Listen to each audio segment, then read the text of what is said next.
లోక్సభలో ఆమోదముద్ర పొందిన GST bill రాజ్యసభలోనూ pass చేయించుకునేందుకు NDA సర్కార్ కసరత్తు చేస్తోంది. సంఖ్యాబలాన్ని కూడగట్టుకునేందుకు ఇతర పార్టీల మద్దతు కోసం ప్రయత్నిస్తోంది. ప్రస్తుతం 27% ఉన్న జీఎస్టీని తగ్గించైనా బిల్లుకు ఆమోదముద్ర వేయించేందుకు ప్రయత్నం చేస్తోంది కేంద్రం.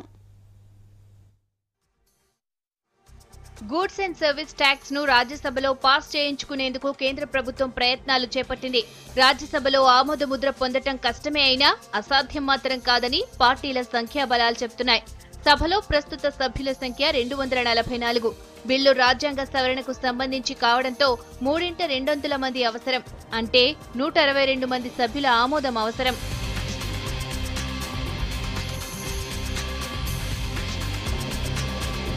రాజ్యసభలో ఎన్డీఏకు సొంతంగా 64 మంది ఎంపీలున్నారు. ప్రభుత్వానికి మద్దతిచ్చే అవకాశమున్న ఇతర పార్టీల సభ్యులంతా కలిస్తే ఈ సంఖ్య 127కు చేరుతుంది. బిల్ పాస్ కావాలంటే 35 మంది సభ్యుల కొరత ఉంటుంది. లోక్సభలో జీఎస్టీ బిల్లును వ్యతిరేకించిన ఏఐఏడీఎంకే రాజ్యసభలో మద్దతిస్తే 11 ఓట్లు కలిసొస్తాయి. అప్పటికి 24 మంది తక్కువ అవుతారు. జీఎస్టీతో పన్నుల్లో వాటా లభిస్తుందనే ఉద్దేశంతో పలు రాష్ట్రాలు ఆమోదం చెప్తున్నాయి.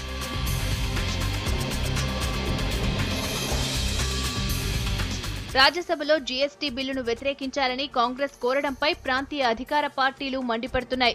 అంతా వ్యతిరేకించిన బీమా బిల్లు విషయంలో ప్రభుత్వానికి మద్దతు పలికిన కాంగ్రెస్ రాష్ట్రాలకు ఇన్కమ్ వచ్చే జీఎస్టీ బిల్లుకు అడ్డుపడాలంటాన్ని తప్పుపడుతున్నాయి.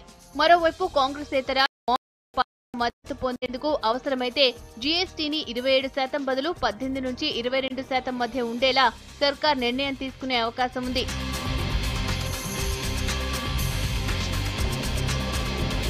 ఏఐఏడీఎంకేతో పాటు చిన్న చిన్న పార్టీల మద్దతు కూడగట్టుకుని బిల్లును పాస్ చేయించుకునేందుకు ప్రయత్నిస్తోంది ఎన్డీఏ.